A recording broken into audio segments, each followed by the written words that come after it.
Greetings and salutations, loyal viewers of this channel. My name is Sean, and today we got to talk about this absolutely devastating news story that dropped related to conservative media, and that was via a Department of Justice indictment of two Russian nationals who are accused, among other things, of failure to register as a foreign agent, money laundering, conspiracy to commit money laundering, and of course, funneling $10 million of state Russian money into an online digital media startup known as Tenet Media that was founded by content creator and friend of the channel, Chen, and her husband. It is an absolutely devastating tale, if true, and we're going to get into that. And by the way, I actually have some inside information, or not really from inside Tenet, but just from being at certain places at certain times and overhearing certain conversations. So I definitely want to bring that information to you, and I think this video will be valuable for you guys to understand this whole controversy.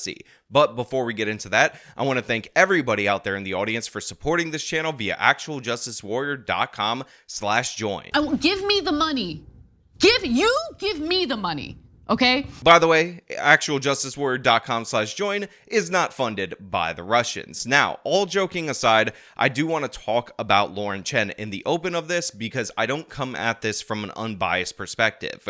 I've talked about on this channel repeatedly that Chen has been incredibly helpful to me personally in terms of helping me monetize this channel, and I want to make this clear that she was the kind of person behind the scenes who would help a lot of people. You guys have seen me do live events before where I'm debating and whatnot. Well, the person who actually introduced me to the organizers of those live events, the majority of them, was in fact Chen. A while ago, years ago, she reached out to me via direct message, sent me a ticket to a live event that was actually happening near me. I believe it was a Tim Minds event or a Tim Myth Informed event. And when I got there, she got me a VIP pass back into the green room so that I could meet the organizers. And from that point on, I was being invited to those events as a speaker. And I actually met some really solid, great people through that whole process when I was having trouble monetizing my channel and I got reached out to by a multi-channel network. Lauren actually recommended this person because he was a rep for her. And by the way, this was well before she was even at Blaze, much less Russia Today. And she told me that they work hard in order to get you sponsors. And for about 2 years, those in-video ad reads represented about half of my income. And again, she did that just out of the kindness of her heart. She also ended up getting me my first booking on Timcast IRL. She's the one who knew the producer. She said I would be a great guest to come on. And so years ago when I appeared on that show, that was due to her. And also on top of that, when she comes and visits New York City, me and my then fiance, now wife, would take her out to dinner. When I visited Tennessee in June of this year, she took us out to dinner. And when I was planning my wedding, which I didn't invite a lot of people from the digital media space to that wedding, the first person on the list for me and my wife was Chen and her husband. So these are people that I actually care about. These are people that I like. These are people who behind the scenes go out of their way to help people. And unfortunately, according to this indictment, that trust that they gave off through their actions over years may have been the very thing that ended up ensnaring a bunch of these different content creators into these deals that were actually just from a company that was a front for Russia. So if true, it's absolutely devastating, not only in terms of the reputations of those creators, but for me, on a personal level, because they have always been good to me. So there is not a story that I've covered on this channel before where I've hoped for it to be false more than this one. Those are my biases. Those are out on the table for you guys to understand. I definitely don't want them to face criminal charges, to be 100% clear about that. But from this point on, we go through the indictment, we look at the evidence, and we have to talk about it in as objective a way as humanly possible. So right off the top, you have two Russian nationals. These people worked for RT. Apparently, Lauren would have met them, again, according to the indictment, when she was working at RT. But after the Russia-Ukraine invasion of February 2022, when the US started sanctioning Russians and sanctioning Russian money, RT shut down its operations formally in the United States of America. And this is where the conspiracy ends up coming in, because according to the indictment, in order to avoid sanctions, in order order to avoid all the restrictions, they ended up setting up a bunch of different various shell companies and used Tenet Media, which was something that they set up with Lauren Chen and her husband Liam, as a method to still influence the United States of America, but in a covert way. Now, of course, this ends up triggering the money laundering charges. This also triggers the failure to register as a foreign agent charges, and all these different other various problems that are now, of course, visited upon these two Russians, who are the only two indicted at this point, but could eventually trickle down to Lauren and her husband, and of course, the reputational harm that we see for the content creators that were involved in this situation. Now, to be clear, when you read the indictment, the Department of Justice is not accusing any of these content creators of knowing that they were receiving Russian money. In fact, the 6 people that were employed at Tenet, and by the way, the reason people knew this was Tenet is because it was a Tennessee-based corporation when it was incorporated. The number of content creators, or as they are called in the indictment, commentators that the indictment says were listed on their website, and the fact that one of the 6 commentators has she, her pronouns, and of course, one of the 6 content creators for Tenet Media is a woman. So this is how people figured it out, for those of you who are confused about that. But essentially what this alleges is that Lauren and Liam, who are founder 1 and founder 2, use their position of trust that they've earned over the course of years to deceive people into signing up for contracts that they believed were from this new startup company that was funded by a French guy who is either a billionaire or a millionaire who didn't actually exist, when in reality they were using Russian money in order to sow discord in the United States of America. Now, there are a ton of lies from the left-wing media about this, that Tenet Media was overly focused on Ukraine, foreign policy, and all that, and that's just not the case. If you watch any of these videos, a bunch of these creators don't even talk about foreign policy all that much, and it says quite clearly early on in the indictment that they were talking about a number of hot-button issues, and again, the reason for that was to generally sow discord within America in order to create division. And by the way, this is very similar to what Russia today used to do when they were in the United States of America operating legally, which was hire people that are left, right, it doesn't matter, their variance in views, as long as they're generally West skeptical or anti-establishment. That was what they were looking for. And there is no evidence at all whatsoever that any of the creators, known as commentators in this indictment, were paid to spell out specific narratives or anything like that, because that's not how these campaigns work. The way these work is you don't pay somebody to change their mind, you pay somebody and boost somebody that already aligns with you on certain key issues. And I want to address something from the indictment, and this, of course, is this February 15th thing about how they wanted them to post this Tucker Carlson video at a grocery store, and it is a message between the two founders and the producer. And I just want to make it clear that anybody saying that this is the content creators, or as Cenk Uygur said, this is Tim Pool receiving $100,000 in order to post this Tucker Carlson video. Yeah, here's the encouragement. You're going to get $100,000 when you post that video. That's all the encouragement you need. And so, look, if you wonder, hey, this weirdo Tucker Carlson video in a Russian grocery store telling us how the Russians are so much better off than the Americans and we should be more like the Russians, why is that everywhere? Well, this is part of the reason why it's everywhere. Because they're telling people, hey, get that out there. Tell everybody that the Russians are the best, that America sucks. And they're like, oh, I'm getting paid $100,000. Oh, yeah. Oh, look at that. The Russian grocery stores are the best. Look at Tucker Carlson telling us how great they are. And the Ukrainians suck and America sucks. And we got to make it great again because America's so bad. But Russian grocery store, they're amazing. Give me the check. Give me the check. Is completely wrong, just making stuff up, because all of the content creators are labeled commentators 1 through 6 throughout the course of the indictment. On top of that, the conclusion of this February 15th exchange is that the producer agrees to post it the next day. And where does it show up the next day?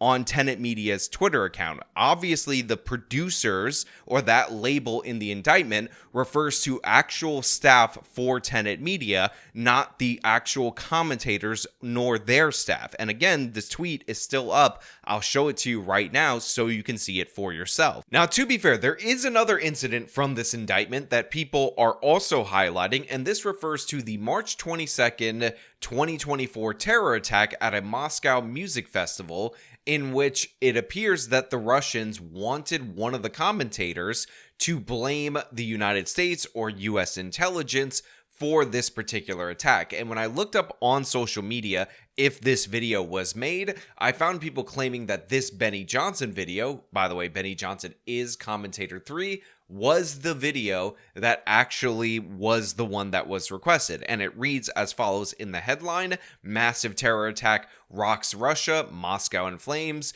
total lockdown, comma, US intel predict attack, exclamation point, question mark. And this is dated March 22nd of 2024. So this would seem like a pretty straight up example of the Russians actually getting one of the commentators through, again, Lauren and Liam, Founder 1 or Founder 2, to cover this specific story. And they asked specifically for the US-Ukraine angle. That being said, it appears that on March 23rd, 2024, the request was put in, which would be after Johnson's video. Now, this could very easily be a typo in the indictment, so I don't want to make too much of it, but this would be the example that people could go to, which is Benny Johnson covering this story, and this could be an issue of time zones or whatever changing the dates. So that is the example that could be a thing. And by the way, I will link Benny's full video in the description of this video. And again, I didn't say that this was the one. There could be an additional video that's worse than this one that came out the 23rd that maybe was deleted post this indictment being revealed to the public. So leave those possibilities open. Now, this would be the example that a lot of people on Reddit have claimed is the Russian influence one. But again, I will also point out in Johnson's defense that this is not a Tenet Media video. This is a Benny Johnson video, and according to the dates, this is something that he was already covering on his own channel. So you take this however you want. You want to say typo in the DOJ report, time zone issue messing up the dates, or do you want to say that maybe this is just not the video and Benny Johnson just already has those opinions, which is why he was hired in the first place? Up to you. Now, the next thing that cracks me up about this particular story is all the different clips that people are bringing from Tim Pool in order to make the case that he's saying or doing this because of the fact that he's being paid by Russia. Now, to be clear, according to this indictment, none of these creators knew, and there is no evidence that any of these creators knew that they were being funded by the Russian government. And in fact, the indictment says the opposite. It says that the founders, who are Lauren and Liam, deceived them into thinking they were being funded by some rich guy from France. Now, there are a ton of clips of Tim Pool that are circulating online where he is very anti-Ukraine, and people are using this as proof positive of the Russians paying him to say that. But so you guys understand, what Tim Pool had licensed by Tenet Media was his show called The Culture War. So a bunch of these clips either are before the Tenet Media deal or not the Culture War segments, so they're just his normal, ordinary appearances. In fact, one of the clips that has gone viral is somebody claiming that Tim Pool was lying when he said that he didn't have any investors to Emma Vigeland, and this was in a June 23rd episode of The Culture War. And as somebody who was on that episode, I can tell you that this was 100% true at the time. In fact, this Culture War episode is up on Tim Pool's YouTube channel. The reason why it's up on Tim Pool's YouTube channel is because he had not signed the deal with Tenet at this moment in time, and it is ridiculous to assert otherwise. On top of that, in this very Culture War episode, Tim and I got into an argument about Ukraine, and unsurprisingly, he held the same positions that he would later hold when he was signed up with Tenet Media. On top of that, when I was there after this show, I learned about this startup company that Lauren Chen was running. And at that moment in time, Tim was actually rejecting the offer that they were giving him because he said it was a crappy offer. Now, I'm not going to go too much into detail behind the scenes, but one of the things that I happened to overhear is that Lauren Chen wanted to come down within the next 2 weeks in order to negotiate in person with Tim. Well, guess what? If you look at the Timcast IRL podcast, what you will find is a July 6th episode of their podcast where Lauren is, of course, in studio. And this is exactly probably when they worked out when the deal was signed. On top of that, when you go to the indictment, page 19 and section 29, what you will find out is that on or about June 21st, 2023, they are still negotiating the contract with Commentator 1 and Commentator 2. It says right here, such as hiring of staff, contract negotiations with contributors, including Commentator 1 and Commentator 2, and payments to the U.S. company and commentators. So they're still working on the deals 2 days prior. By the way, this says on or about June 21st. So my hearing that Tim was not happy and Lauren was going to come in to negotiate the deal in a week or two, and that coinciding with an appearance on IRL, lines up perfectly. On top of that, Tim said that he had no investors at this moment in time, and even post the Tenet Media deal, even though clearly and obviously this was before the Tenet Media deal, that was also true, because when you sell or license a show to a company, that is not the same thing as an investor holding stake in your company. Now look, if evidence comes out in the future that shows otherwise, I will correct the record and change my mind. But the fact of the matter is, all these different misleading clips and all these people trying to use this indictment, but actually not use information from the indictment to attack their political opponents, distracts from the primary issue, which is a bunch of people in conservative media, some of them that I know personally, some of them that have quite literally refused to work with Russia today and the Russians in the past, despite the fact that they were offered generous contracts, were allegedly tricked into working for the Russians inadvertently, and they have to suffer the reputational damage for that. And that happens to be absolutely disgusting in every possible way. And again, if true, it's hard for me to reconcile that with the image of both Lauren and her husband that I have in my mind. I mean, while all the focus appears to be on Tim Pool, Benny Johnson, and Dave Rubin, the fact of the matter is they're going to be perfectly fine. Matt Christensen, who, by the way, I actually did an appearance on his live stream. It might be one of maybe 2 times I've ever spoken to him, but I'm pretty sure it's just one. He actually ended up selling his previous home based on his tenant deal, moving into a new home, and now he's completely out of luck. And he said in his live stream that he had already made financial decisions based on his contract, and now it's been completely blown up because the funding, the financing, and all that was way sketchier than he was led to believe.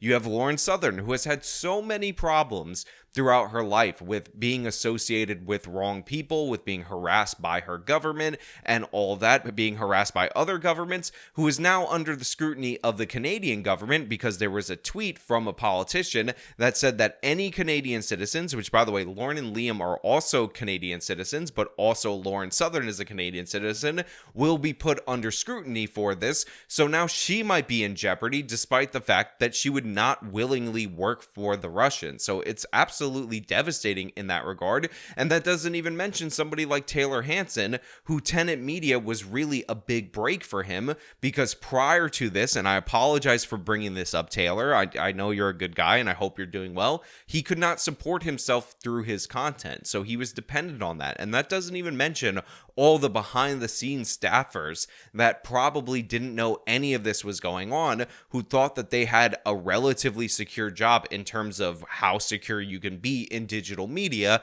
that had it blow up in their face. These people have families and all that. And again, them being misled by somebody in a position of trust within the community is absolutely devastating. Now, there's a lot of disingenuous and dumb people out there who say, oh, well, how come they didn't know? How come they didn't find it suspicious that Tim Pool was being paid $100,000 per Culture War episode, even though that would be the going rate for Tim Pool, because just think about how much money the guy actually makes. Remember, we did a video on the beef between Tim Pool and former co-host Adam Krigler, and during the course of their back and forth, which I believe was late last year, it was revealed that when Krigler was on the show back in 2019-2020, the Timcast IRL podcast was generating something like $25,000 of income or revenue per episode. So if they're generating $25K 4 years ago, what do you think they could possibly generate if Tim left that on his channel today with a new show that he was starting up that, at least on Tim's channel, was doing absolutely wonderful in terms of numbers and super chats? It's going to be a lot of money. So $100,000 to license an episode, again, is not a suspicious number when you understand the digital media space. On top of that, it is typical for investors to overpay for talent in order to launch their network, in order to build it out to a broad audience, even though they don't expect an immediate return on that investment. Fox News, 5 years of complete unprofitability invested in by Rupert Murdoch before it really got off the ground. And a bunch of these other companies are like that, including The Blaze. Again, they weren't profitable for years. So this is not surprising. By the way, Vice does this, BuzzFeed does this, all these different companies do this, and we all laugh at the layoffs later on, but that was a part of the plan, to try to build out and produce as much as possible, reel in an audience, then trim back later and try to become profitable. So anybody who's telling you that works in digital media is either completely ignorant of their own industry or is lying to you. But on top of that, it is not surprising for a conservative media startup to be funded by some billionaire. And the fact that they sent a name and a profile over and people couldn't find information on him, again, is not all that suspicious. We think of billionaires as like Mark Cuban or Warren Buffett or Elon Musk or Bill Gates, or the ones that you know. But the fact of the matter is, most billionaires are pretty anonymous. They're pretty hard to find, especially European billionaires. They don't want their name and their face out there. And again, there have been media reports where they try to cover a scandal related to a billionaire and they don't have a single, or maybe they just have one photo of said billionaire. So this is, again, not an uncommon thing. Like, who has heard of the people who funded Daily Wire prior to the fact that they funded Daily Wire? So them not being able to find information on a foreign billionaire, to me, is not that surprising when you understand that not every billionaire has a forward-facing public image, and a lot of them work diligently in order to make sure that they can remain relatively anonymous. Now, when you acknowledge that reality, that the payments involved in this particular situation were actually pretty standard for the content creators that they were paying, and the fact that the billionaire is not somebody who is well known to them is actually not that suspicious, and you still say, you know what, I don't like the idea of these people taking money from a foreign investor to talk about US politics, even if they believe that to be a French billionaire, then I would say that's a completely fair play. I would say that then at that moment, you have some fair criticism if you want to go in that direction. Although I will point out that a bunch of different media outlets, including mainstream media outlets, have foreign shareholders, foreign stakeholders, and all that. For me, the main problem in this particular story, and the main issue that people should be focusing on, is the alleged deception against the content creators and, of course, these foreign actors, the Russians, trying to subvert US law and whatever involvement that trusted content creators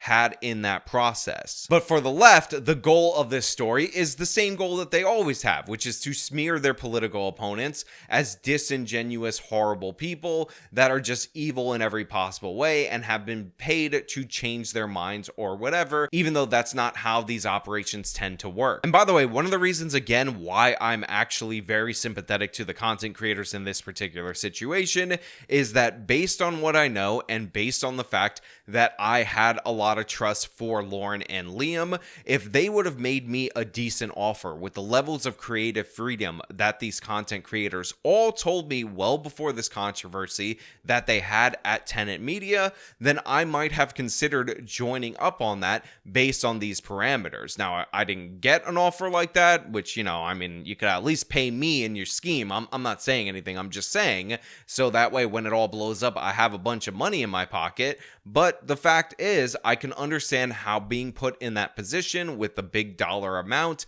again, not talking about Tim, Benny, or Dave, talking about the other three creators, that I might have joined in on that. Again, based on trust and based on the fact that it is no more suspicious than other conservative media startups that I've heard about in the past. Now, with all that being said, with all that being clarified for you guys out there in the audience, I want to highlight my absolute favorite part of this indictment, which of course is this wire transfer for $318,000 that was supposedly being used to buy an iPhone 15 Pro Max 512 gigabyte version. Now, the reason I like this transaction being listed in the indictment so much is because for $318,000, you can't even get the 1 terabyte version.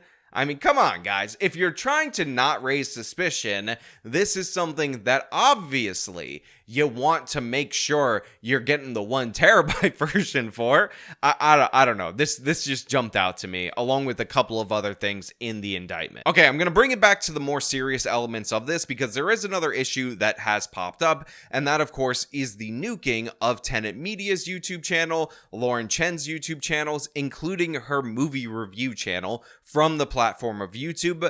And people are saying that it's really messed up. In fact, there was a tweet from Matt Orfella, or whatever his name is, I apologize for the mispronunciation, where he compared this to the R. Kelly situation, where YouTube waited for him to be convicted, even though he was accused of much more serious crimes than money laundering, in order to delete his channel. But in this particular case, Matt is pointing out that Lauren has just been accused of something by the DOJ, and that was enough for YouTube to delete her channel, which is her primary source of income, especially when you realize that Tenet Media's channel was also deleted, so they're not going to be pulling in any money from the corporation.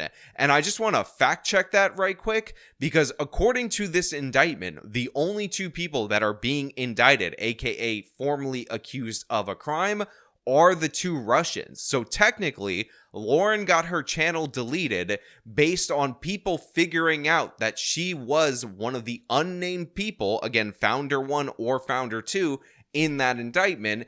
And that, to me, is absolutely insane. The Department of Justice can essentially destroy you by not actually alleging a crime that you would have potentially even committed. Again, there may be an additional indictment of them in the future. I hope that that is not the case in the future. But the fact of the matter is, she's not even technically accused of anything criminal, and she just lost all of her channels just based on the fact that this was put out into the public, and people were able to figure out who these anonymous people were, or who these people who are unnamed, supposedly to protect their identities, were in this particular indictment. And that is shameful in my opinion. Now, some people are furiously typing in the comments of this video that YouTube is a private company and they can do whatever they want, as if that addresses any point that I just made. Do you understand that private companies sure can do things that they want to do, but that does not mean you can't criticize them for doing that thing? That doesn't mean that you can't compare and contrast how they treat one category of person versus another person who, again, is not even formally accused of a crime by the Department of Justice as of right now. This is an absolutely devastating precedent. And by the way, if it is true that Lauren and Liam misled these content creators, the fact of the matter is they put them in this position for their channels to get deleted based on the association, and that is also a horrible thing to do. So this is not me just going out of my way looking for a way to bend and twist in order to defend people that I've considered friends in my life. I do feel horrible for them. I do find this to be a very sketchy precedent.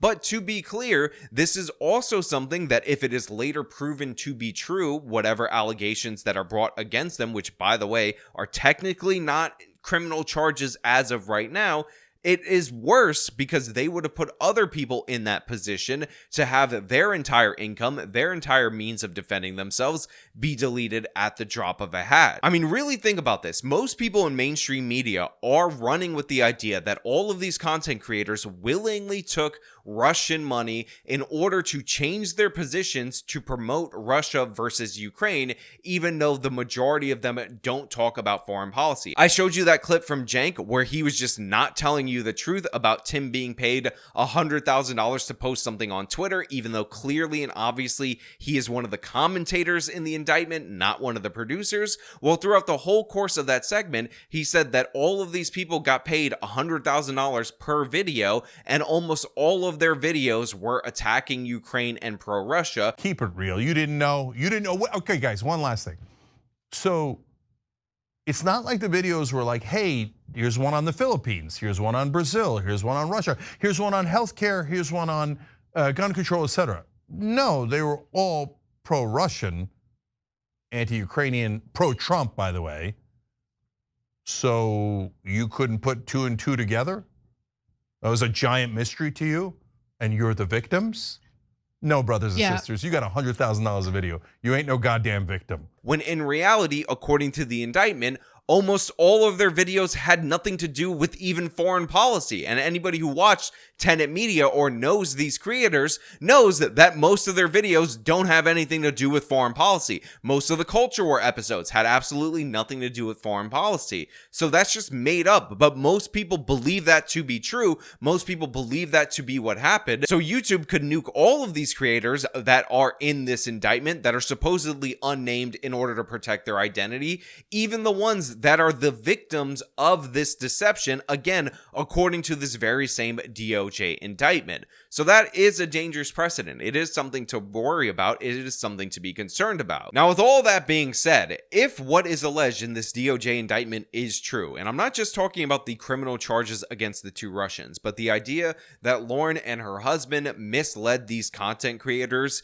into signing up for these deals based on the fact that they likely knew they wouldn't sign up to work for the Russians, then that is devastating news. And regardless of whether or not they face criminal charges, it's going to destroy their credibility, destroy their trust, and basically make it impossible for them to work in digital media with anybody in the future. It's an absolute reputational killer. And to be clear, if they lied to these people, as is alleged in the indictment, then it is a deserved reputational killer. The fact is, you put all these different people at risk for what? For the Russian government because they paid you money? Like, that's crazy to me. And especially when you consider the fact that while Tim, Dave Rubin, and Benny Johnson got over $9 million combined, they only got paid $760,000 in order to do this. Now, there's a lot of people saying that, oh, they betrayed the United States of America and all that, but to be clear, these people are Canadian citizens, so they can't betray a country that they're not citizens of. But the fact of the matter is, it is quite disturbing and it is upsetting, and I've already explained the personal reasons for that. But the fact is, I also have personal connections to people on the content creator side of this, people that I care about over there, people who are behind the scenes. And for them to be out of a job so suddenly because of this scandal and not know what to do when they thought they had a legit secured income is also just horrible. It's just devastating. It is really unfortunate. And that is really who I feel for in this particular case. Again, your major content creators, your Tim Pool, Dave Rubin, who had already left Tenet, by the way, Benny Johnson, they're going to be perfectly fine. Lauren Southern, I'm hoping that the Canadian government doesn't use this as an excuse to crack down on her, but if not, she's a big enough name that she's going to be okay. Matt Christensen will rely on his audience, and I'm sure they will support him. Taylor Hanson, I hope he gets another job. I want him to be fine, but there's a bunch of producers and people behind the scenes that who knows where their next paycheck is going to come from. And I know that that is something that regular, ordinary Americans experience all the time. But the fact of the matter is, usually you don't experience this because your boss was lying to you about who invested in his company and is going to potentially face criminal charges to which you may be implicated in some degree in this thing, and all these different media outlets are writing about this. I mean, it's not technically the same thing, but I want to know your guys' thoughts down in the comments below. As usual, if you like the video, show them by leaving a like. You can subscribe for more content, follow me on my social media, support me via the support links in the description of this video. This has been me talking about absolutely devastating news for conservative media. Till next time.